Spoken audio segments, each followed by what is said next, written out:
So thank you so much for sharing your journey. Is there any other inspirational advice that you would like to give people out there?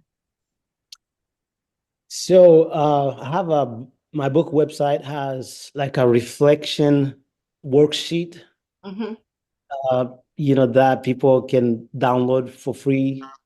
And that worksheet helps to make those determinations. If you have something to uh, follow or something that you need to do, let's say in the next year, in the next month, something like that, that reflection worksheet tells you, what you need to do, like a reflection questions, what you need to be thinking about, what you need to be doing and how you need to be doing it. So it's yes, and then it comes from the book as well. It comes from the book. The book has some reflection notes, some reflection questions, how to if you are stuck or if you think like you are stuck, and how to get out of that situation and things like that. Yes.